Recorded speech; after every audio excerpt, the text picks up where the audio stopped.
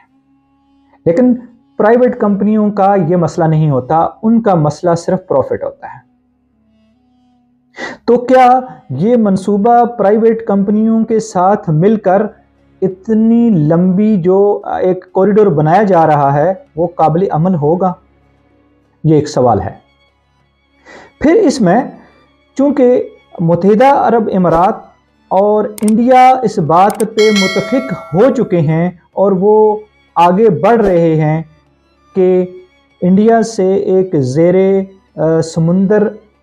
ایسا rail track بنایا جائے جو دبئی تک آئے، جہاں سے پیسنجرز اور جہاں سے کارگو اور اس کے ساتھ آپٹیکل فائبر اور اس طرح کی بہت سی چیزیں جو ہیں وہ یہاں سپلائی کی جائیں اور یہاں سے فیول جو ہے وہ انڈیا میں سپلائی کیا جائے۔ ہم یہ بات بھی جانتے ہیں کہ متحدہ عرب امارات نے آج تک جتنے منصوبے بنائے ان پہ عمل کیا اور وہ بڑی کامیابی سے چلے بھی اور وہ مکمل بھی کیے۔ تو ہم یہ سمجھتے ہیں کہ یہ منصوبہ جو انڈیا سے متحدہ عرب امارات تک زیر سمندر بنانے کا ہے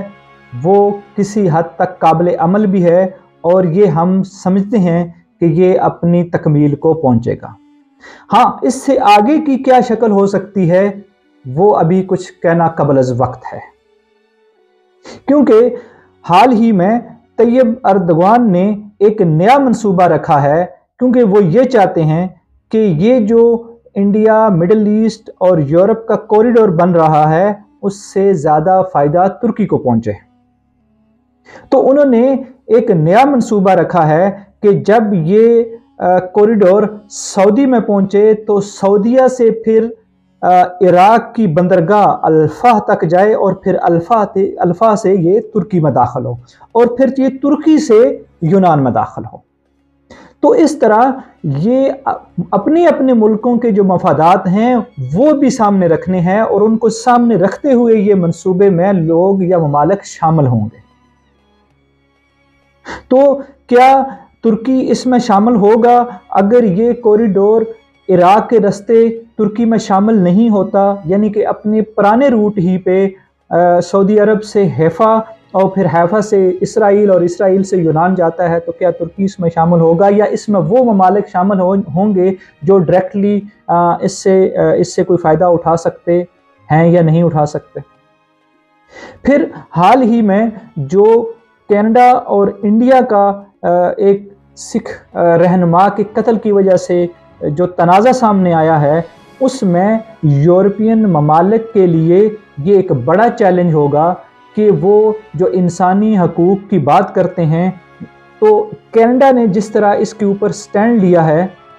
کیا وہ کینیڈا کے ساتھ کھڑے ہوں گے یا اپنے مفادات کے ساتھ کھڑے ہوں گے؟ یہ بھی ایک سوال رہے گا، کیوں کہ ہم یہ سمجھتے ہیں کہ یہ معاملہ جیسے جیسے آگے بڑھے گا اس میں بہت سی طاقتیں، بہت سے ممالک اس میں شامل ہوتے جائیں گے، اور یوں یہ معاملہ اپنے اپنے مفادات کی طرف بڑھے گا۔ تو جب یہ اپنے اپنے مفادات اور اپنی اپنی حکومتیں کے ایجنڈے کی طرف بڑھے گا تو یہ معاملہ دبتا چلا جائے گا۔ اس میں وہ طاقتیں کامیاب ہوتی ہوئی نظر آئیں گی جن کو اس کوریڈور سے سب سے زیادہ فائدہ ہو سکتا ہے۔ لہذا یہ بات جیسے جیسے آگے بڑھے گی میرے خیال میں اس کو یہ دبتی چلی جائے گی، اور یہ جو کوریڈور ہے اس کی جو شکل ہے وہ واضح ہونا شروع ہو جائے گی، کیونکہ جہاں پہ اس کے ساتھ بہت سی جو ان طاقتوں کے مفادات جڑے ہیں، بہت بڑی تجارت جڑی ہے، وہیں پہ یہ منصوبہ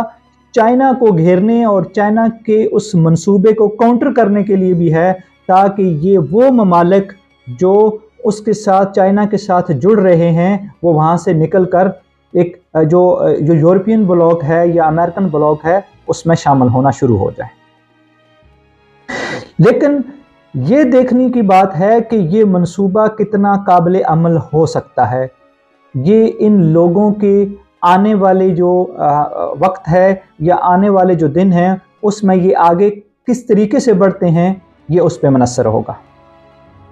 چائنا کو جو منصوبہ ہے، چونکہ چائنا صدیوں پہلے بھی جو سلک روٹ ہے وہ بڑی کامیابی سے چلتا رہا ہے اور ایک عرصے تک دنیا کی سب سے لمبا روٹ اور سب سے زیادہ تجارت اسی روٹ سے ہوتی تھی۔ جو چائنا یعنی کہ گریٹ وال آف چائنا کے ساتھ ساتھ پامیر کی جو مونٹین ہے وہاں سے یہ ہوتا ہوا جو حالیہ چین کا صوبہ سنکیانگ ہے جو کبھی افغانستان کا حصہ ہوا کرتا تھا، جسے صوبہ فرغانہ کہا جاتا تھا اس وقت، اور ہندوستان اور افغانستان کے جو ایک بہت بڑے بادشاہ ظہیر الدین بابر گزرے ہیں، ان کی جائے پیدائش بھی یہی صوبہ ہے جو حالیہ صوبہ سنکیانگ اور اس وقت صوبہ فرغانہ ہوا کرتا تھا۔ تو یہاں سے یہ پھر وسط ایشیائی ریاستوں سے گزرتا ہوا انطولیہ تک جاتا تھا۔ تو یہ ایک بہت بڑا روٹ تھا جو صدیوں پہلے اور صدیوں تک اس میں تجارت ہوتی رہی۔ تو وہ بھی ایک زبردست اور کامیاب ترین کوریڈور تھا۔ تو اس کے مقابلے میں کیا اب جو چائنا اپنا بیلٹ اینڈ روڈ انیشیٹو بنا رہا ہے وہ کتنی کامیابی سے چلا پاتا ہے، اور یہ جو حالیہ منصوبہ ہے انڈیا، مڈل ایسٹ اور یورپ کا جو کوریڈور ہے، یہ اس کو کیسے کامیاب بناتے ہیں، یہ ان ملکوں کے مفادات، ان ملکوں کی تجارت اور ان ملکوں کے آپس کے جو تعلقات ہیں اس پہ منحصر ہوگا۔ کیوں کہ اس میں ڈائریکٹلی ایک سٹیٹ شامل نہیں ہے، ایک سٹیٹ کے جو مفادات ہیں وہ نہیں ہیں، اس میں دنیا بھر کی سٹیٹس کے مفادات ہیں اور ان کی تجارت ہے۔ تو جس ملک کا جہاں تجارت زیادہ بڑھے گی، جہاں اس کے مفادات زیادہ ہوں گے، وہ اس طرف جائے گا۔ لیکن چائنا کا چونکہ معاملہ اور ہے، اس کے جہاں مفادات ہیں وہیں اس کا ایجنڈا بھی ہے۔ تو چائنا اپنے ایجنڈے کے ساتھ آگے بڑھ رہا ہے اور ساتھ میں اپنے مفادات کو لے کے بڑھ رہا ہے۔ تو یہ چیز ان دونوں منصوبوں کو مد نظر رکھتے ہوئے ہم اس کی کامیابی کا جو تناسب ہے وہ ہم اپنے ذہن میں رکھ سکتے ہیں۔ اللہ تعالیٰ میرا اور آپ سب کا حامی و ناصر ہو۔